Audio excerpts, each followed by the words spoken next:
nightly best thing I saw today. Take a guess. There are 2 seconds on the clock, and that's enough time for Jayden Daniels to survey the situation. Roll to his right, roll back to his left, and then load up the hand cannon and let it fly from his 35. It's tipped at the goal line into the hands of Noah Brown. The Commanders walk it off. Remarkable victory. Here's how it sounded on the Commanders radio network.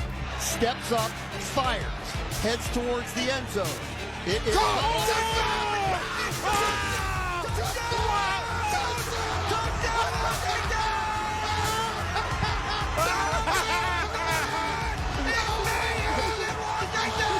Hail Mary, hell yes! Lots of yelling. Commanders, after they gave up a touchdown inside 30 seconds left to lose the lead, grab it right back. It was one of the moments of the year. Jayden Daniels let it rip. It ends up in the hands of Noah Brown. It's a touchdown, Commanders, and it's a walk-off win. Jayden Daniels kind enough to join us after this remarkable play. Cliff told us that one of the plays last week was called Taylor Swift. Is there a name of this play, and if so, what is it? Oh, no, it was just called Hail Mary. We didn't have a unique name for this play. It was just called Hail Mary. Well, around here, they're going to try to figure out a name for it. Look, this is a game that you guys control most of the way, Jayden, but it's like that Giant game, right? Settling for field goals, and then you're thinking, man, if Chicago gets one explosive play, all of a sudden it feels a little tense. That happens. Then they take the lead, but there's enough time for you guys to do something about it. What happens in those 30 seconds of time when you're like, all right, we've got enough time to make this happen? What's the sequence of events that you guys need to do to give yourself the chance? Man, you're never out the fight till the clock hits zero.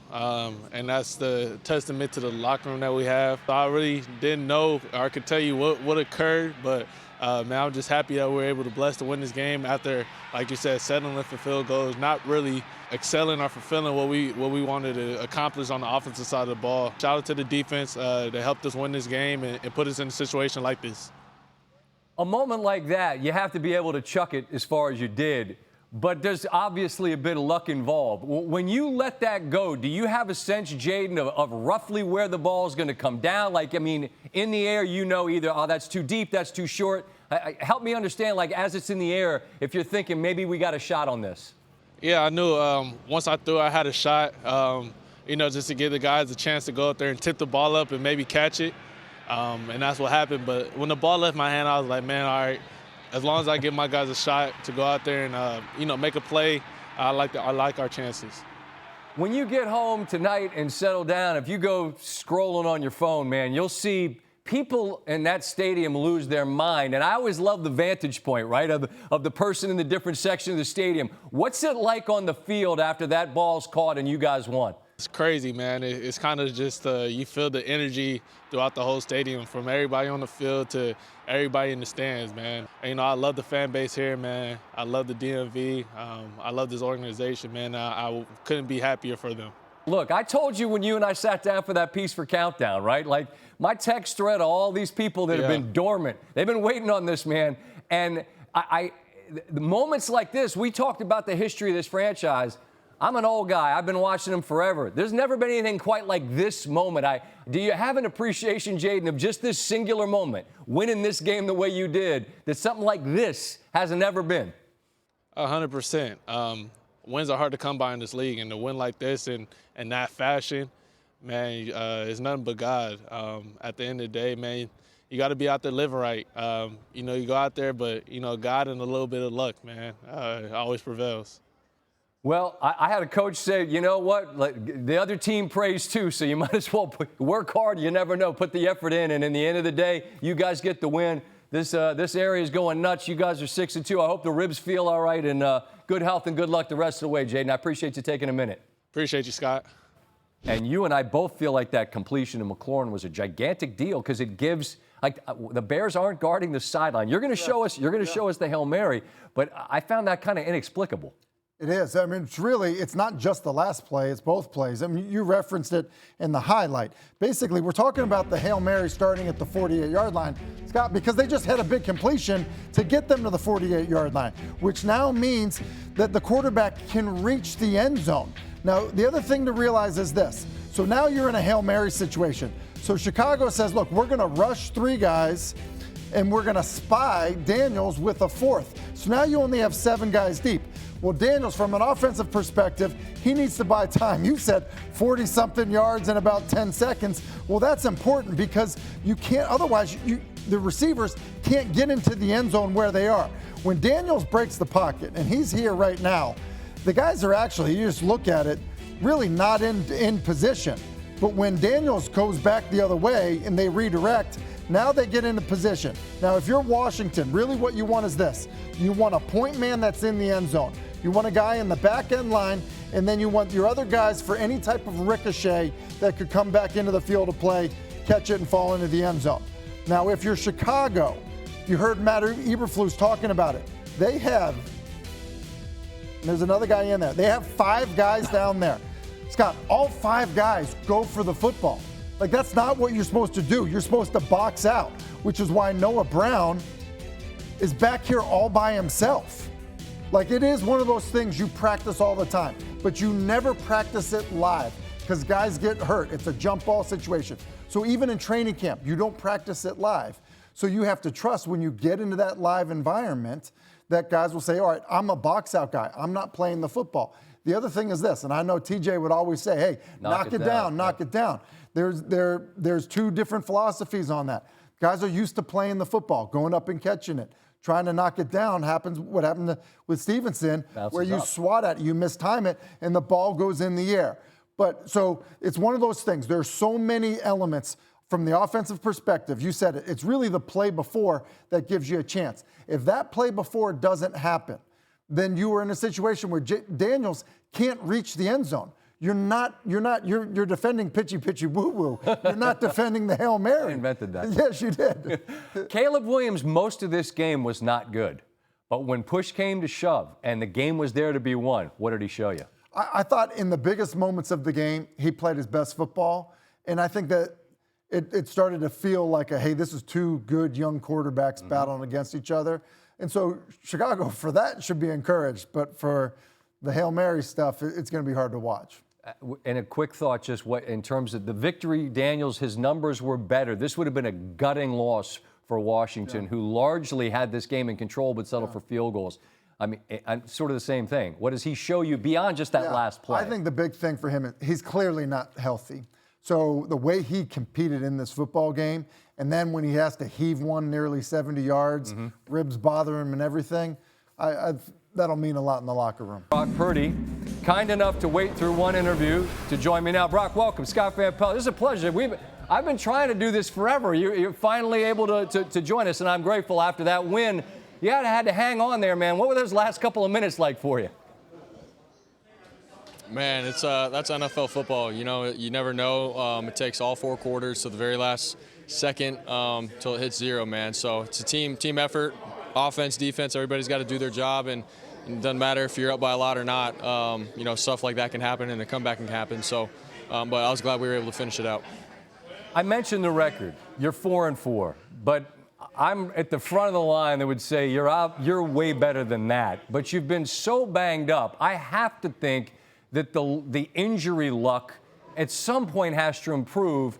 Moving forward, how have you guys managed to just kind of hold the rope and give guys a chance to hopefully get better so that you can do what you've done in the past, which is after slow starts, hit the gas and move?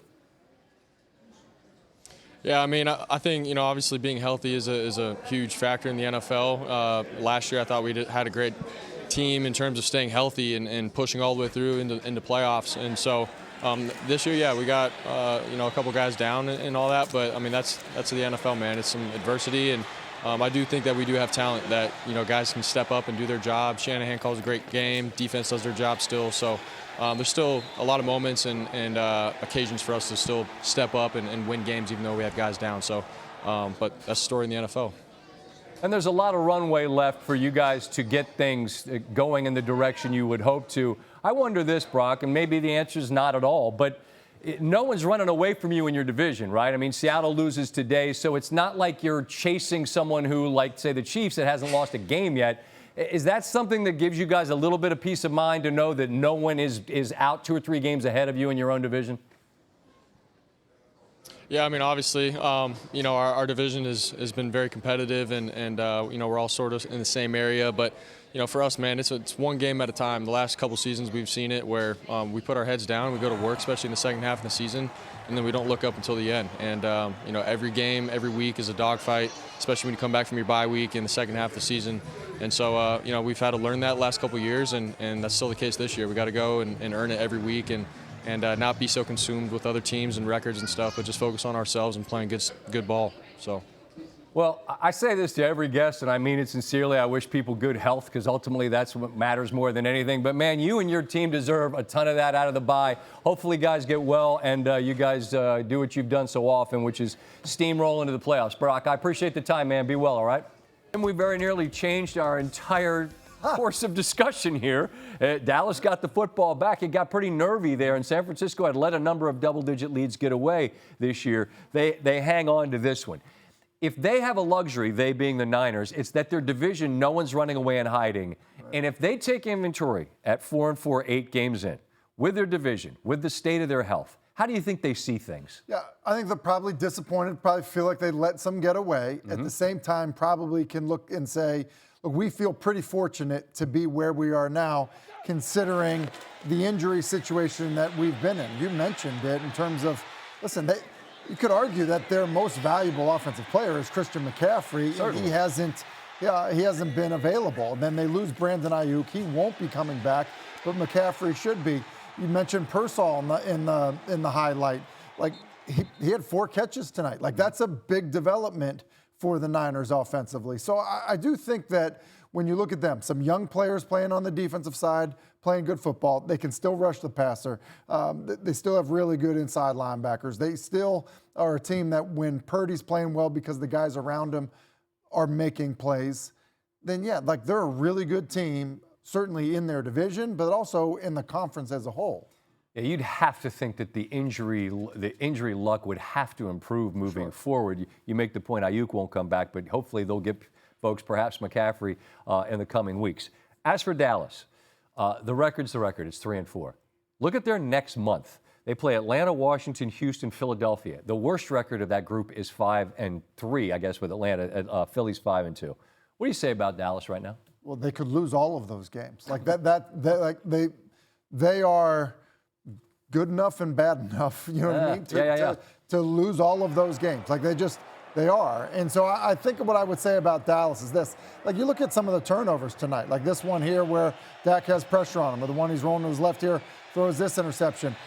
They're not good enough to overcome that stuff. They're not protecting the passer well enough. They're not running it well enough. They're not, they're not causing enough takeaways on the defensive side. Like they're not as good as maybe they thought they were going to be. Look, in fairness to them, some injuries, much like the Niners have had, playing without some star players. Yeah. That's happened. That's happening around the league.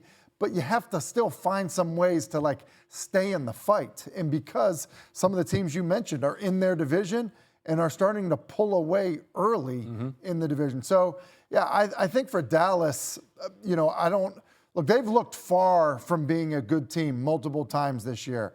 And for the vast majority of the game tonight, they looked far from a good football team. And to their credit, they got the touchdowns and they got the ball back, but then they did not complete a pass once they got the ball back. San Francisco, if they were thinking they could coast to the finish line, they could not. And in the end, they do get the victory. Hello, darkness, my old friend.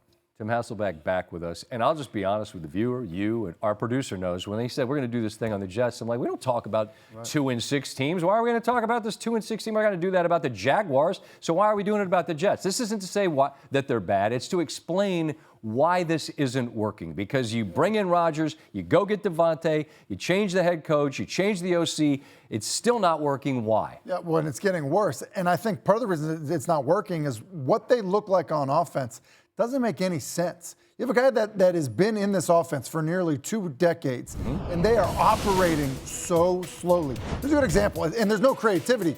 They're always up against the play clock. Now, this one isn't terrible because it's just inside of 5, but like they're just running a simple inside zone play on 2nd and 1.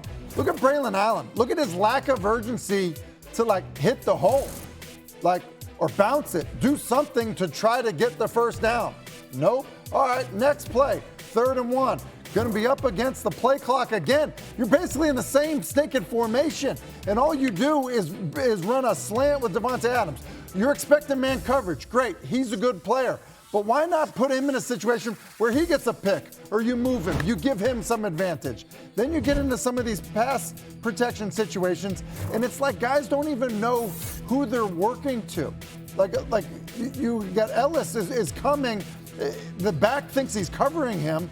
He doesn't pick him up. Like it feels like there's no accountability. There's confusion. There's no sense of urgency.